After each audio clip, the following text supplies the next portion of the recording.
Assalamualaikum warahmatullahi wabarakatuh.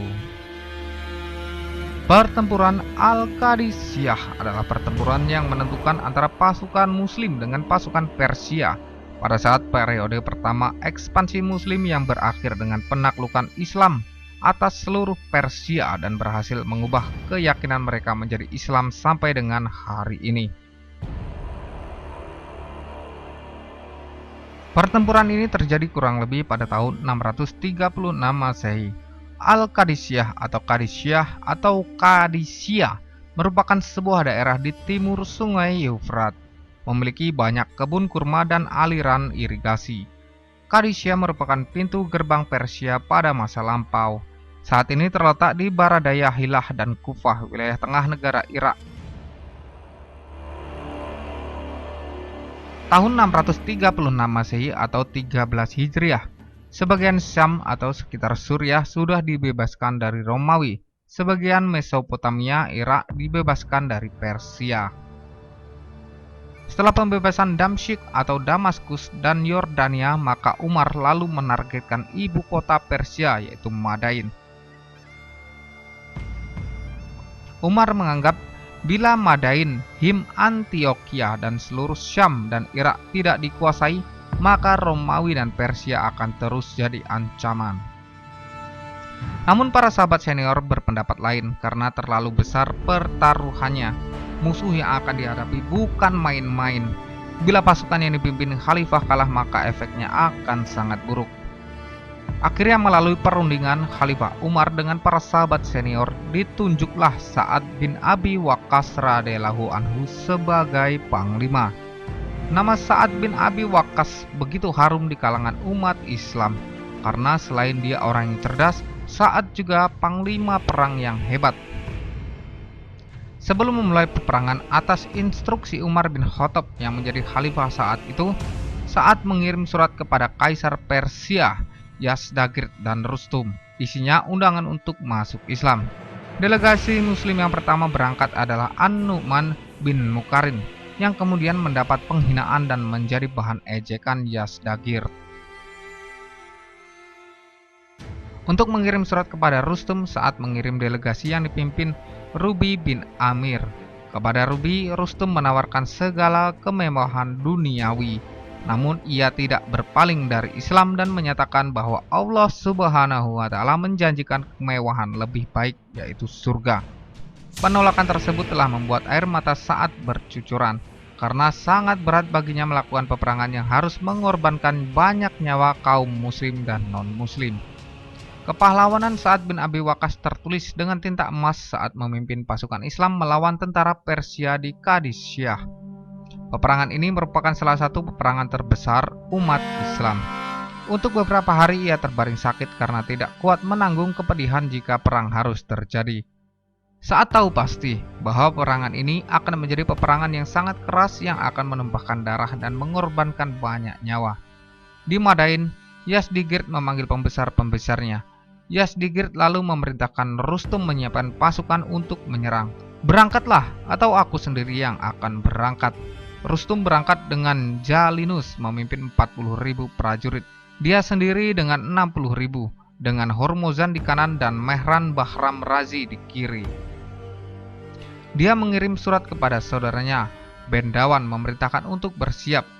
Di akhir suratnya dia mengutarakan pesimisnya. Mobilisasi pasukan Rustum ini akhirnya mencapai 120.000 prajurit dan pasukan gajah. Mereka pun bergerak menuju Qadisiyah. Rustum yang sejak awal enggan berperang melambat-lambatkan perjalanan. Ia berharap lawan gentar melihat pasukannya dan batal berperang.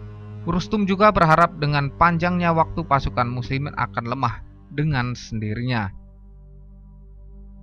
Rustum tiba di Qadisiyah setelah 4 bulan lamanya, padahal normalnya cukup ditempuh dalam beberapa hari saja. Rustum menempatkan pasukan gajahnya di barisan depan untuk menggertak.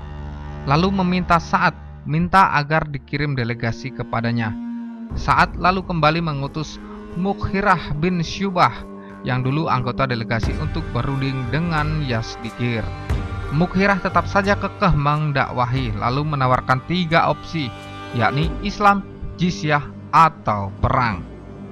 Gertakannya sangar, anak-anak kami sudah pernah merasakan makanan negeri kalian dan mereka sudah tak sabar lagi. Para perwira Persia banyak yang naik hitam, namun Rustum menahan diri dan minta waktu. Keesokan harinya ia meminta berunding lagi.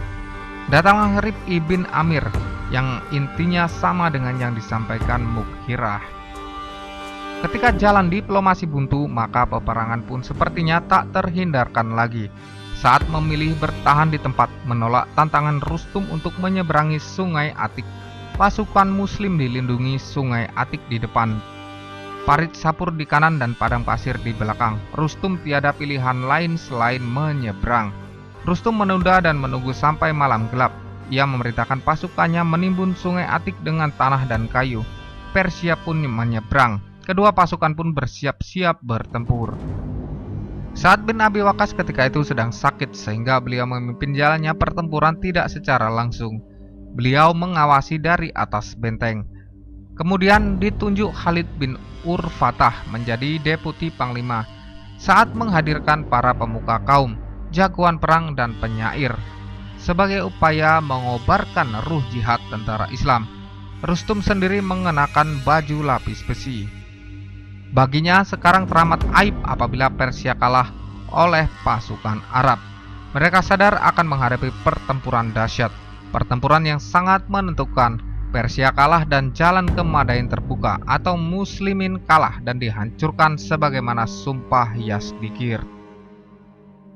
Dan setelah pekikan takbir keempat, mereka menggempur barikade Persia hingga malam tiba. Bagai singa-singa garang yang memburu mangsanya, pasukan Persia menggunakan gajah untuk memporak-porandakan barisan infanteri dan kavaleri Muslim. Strategi mereka sukses besar. Mereka bingung bagaimana mengalahkan gajah-gajah tersebut. Keadaan seperti ini berlangsung sampai dengan berakhirnya hari kedua pertempuran. Saat memanggil Asim bin Ammar untuk mendiskusikannya, memasuki hari ketiga datanglah bala bantuan Muslim dari Syria. Setelah memenangkan pertempuran Yarmuk, mereka menggunakan taktik yang cerdik untuk menakut-nakuti gajah Persia, yaitu dengan memberi kostum pada kuda-kuda perang. Taktik ini menuai sukses sehingga gajah-gajah Persia ketakutan. Akhirnya mereka bisa membunuh pemimpin pasukan gajah ini dan sisanya melarikan diri ke belakang menabrak dan membunuh pasukan mereka sendiri. Pasukan Muslim terus menyerang sampai dengan malam hari. Pada saat fajar hari keempat datanglah pertolongan Allah dengan terjadinya badai pasir yang mengarah dan menerpa pasukan Persia sehingga dengan cepat membuat lemah barisan mereka. Kesempatan emas ini dengan segera dimanfaatkan pihak Muslim, menggempur bagian tengah barisan Persia dengan menghujamkan ratusan anak panah. Setelah jebolnya barisan tengah pasukan Persia, panglima perang mereka Rustum terlihat melarikan diri dengan menceburkan diri dan berenang menyeberangi sungai, tetapi hal ini diketahui oleh pasukan Muslim yang dengan segera menawan dan memenggal kepalanya. Pasukan Muslim yang berhasil memenggal kepalanya adalah Hilal bin Ulafah. Setelah itu, dia berteriak kepada pasukan Persia dengan mengangkat kepala Rustum. Demi penjaga Ka'bah, aku Hilal bin Ulafah telah membunuh Rustum. Melihat kepala panglima perangnya di tangan pasukan Muslim, pasukan Persia menjadi hancur semangatnya dan kalang kabut melarikan diri dari pertempuran. Sebagian besar pasukan Persia ini berhasil dibunuh dan hanya sebagian kecil saja yang mau memeluk agama Islam. Dari pertempuran ini pasukan Muslim memperoleh ghanimah atau rampasan perang yang sangat banyak, termasuk perhiasan kekaisaran Persia. Setelah pertempuran ini pasukan Muslim terus mendesak masuk dengan cepat sampai dengan ibu kota Persia. Setelah itu mereka melanjutkan ke arah timur dan mematahkan 2 kali serangan balasan dari pasukan Persia yang pada akhirnya berhasil menghancurkan kekaisaran Persia dan menjadikannya daerah Muslim sampai dengan saat ini. Pertempuran Qadisiyah ini cukup penting dan kekalahan yang diderita Persia memberikan efek yang sangat besar terhadap hancurnya keyakinan yang dimiliki mereka. Setelah perang tersebut, pasukan Islam mampu merebut kembali daerah-daerah yang dikuasai oleh Persia yang dulunya setelah sempat dikuasai Islam. Dari takluknya Persia, tentara Islam pun kemudian bisa mempersiapkan pembebasan kota-kota lain.